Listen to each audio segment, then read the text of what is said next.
Did you know that Brazil is home to massive farms with thousands of cattle, especially Nelore and dairy cows? But what most people don't realize is that some farms have taken a completely different path, raising goats. And there's one farm in particular that became a true landmark in goat farming. The number of animals they raise and the way they make the most of everything is nothing short of incredible. Deep in the dry lands of Paraíba, where the sun rules and the rain only shows up when it wants, there's a farm that became a symbol of resilience and smart management. It's called Fazenda Carnaba, located in the town of Taparoa, around 240 kilometers from João Pessoa. It's considered the largest goat farm in Brazil, and its story stretches back more than a century, across 9 generations of the Dantas Villar family. Today, it stands as a national and even international reference in goat milk production. The story of this farm goes way back to the 17th century, but its turning point came in the 1970s, all thanks to a bold and unexpected decision. After winning Brazil's National Fiction Award for his book A Pedra do Reino, the writer Ariano Suassuna decided to use the prize money for something no one saw coming. He teamed up with his cousin, agronomist Manuel Dantas Villar Filho, known as Manolito, and together they bought 200 goats to start producing milk and cheese right in the heart of the semi-arid region. At the time, people thought they were out of their minds. Making goat cheese in one of the driest areas of the country? It sounded impossible. But what looked like a crazy idea soon became a true goat milk empire. That small herd of 200 goats grew to more than 3,000, making it the largest in Brazil. The secret behind their success started with choosing the right breeds. Carnaba focused on native goats already adapted to heat and drought, such as Caninda, Machoto, Marota, Grauna, Azul, Parda, and Sertania. These resilient breeds thrive even when the land offers little, and that made all the difference. But they didn't stop there. The farm also raises Morada Nova and Santa Ines sheep, along with hardy cattle breeds like Guzera, Cindy, and Curaleiro P. Duro. That combination is intentional. Each animal eats different types of plants, reducing competition and helping the land regenerate naturally within the Caatinga biome. Feeding is another key factor. Even with such a harsh climate, they learn to work with nature instead of against it. The cactus-like Palma foragera became the base of their feed during dry seasons. It's combined with native grasses and buffel grass, an African species that adapted perfectly to the region. With that mix, plus a few supplements when needed, the animals stay healthy and productive without relying on expensive feed or outside imports. It's a clear example of adapting to the environment instead of trying to fight it. At the heart of it all is Grupo Aera, the farm's own dairy brand, where goat milk is transformed into high-quality artisanal cheeses.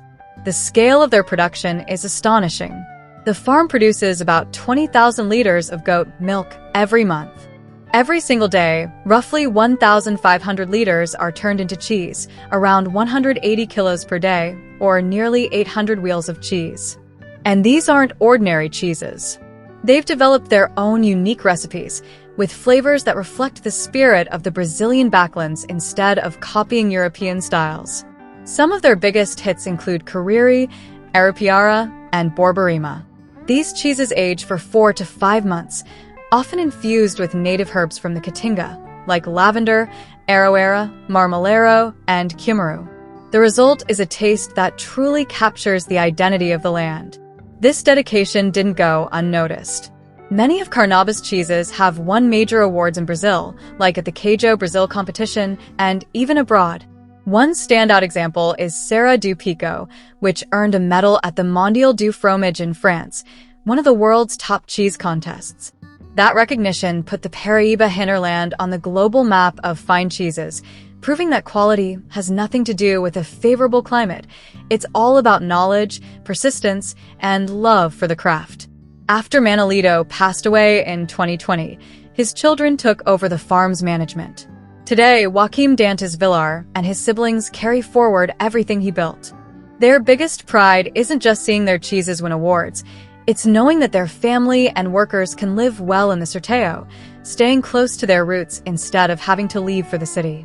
Their philosophy is simple but powerful: Produce with excellence, stay true to your roots, and create income and dignity for everyone who lives there. But Carnaba's work goes far beyond production. Every year, they host the famous Dia D, a big event that brings together farmers, technicians, and curious visitors from all over the region. This annual gathering is all about sharing knowledge, from raising native breeds and using cactus forage to learning how to live in harmony with the semi-arid climate. And of course, there's plenty of goat cheese tasting too. Over the years, it became a highlight on the rural calendar of Northeast Brazil and turned the farm into a kind of open-air classroom. It's safe to say that Carnaba is Brazil's largest goat farm, not just in number of animals, but in influence and example. They prove that it's possible to create prosperity in dry land by working with nature, not against it, making use of what the environment offers, without excess or destruction. Looking beyond that, goat farming is growing fast across Brazil, especially in the Northeast, Southeast, and South. According to research from Embrapa, the country now has around 11 million goats, and more than 90% of them live in the Northeast. That's no coincidence. While cattle often struggle with the lack of water and thin vegetation, goats adapt easily and turn harsh conditions into opportunity. In Brazil, goats are mainly raised for three things: milk, meat, and leather. And when it comes to milk, that's where the biggest progress is happening. Farms like Carnaba lead the way, transforming goat milk not only into cheese but also into yogurt and other high-value products. Many people prefer it because it's easier to digest than cow's milk and is becoming more popular, especially among those who are lactose intolerant. Goat meat, or bode meat, as it's affectionately called in the Northeast, is a long-standing tradition in the region's cuisine. And the hides, known as goat leather, are used to make shoes, bags, and all kinds of accessories. Even with all this potential, there's still a big challenge ahead: professionalizing the industry. Most of Brazil's goats are raised by small family farmers who often lack access to technology, training, or technical support.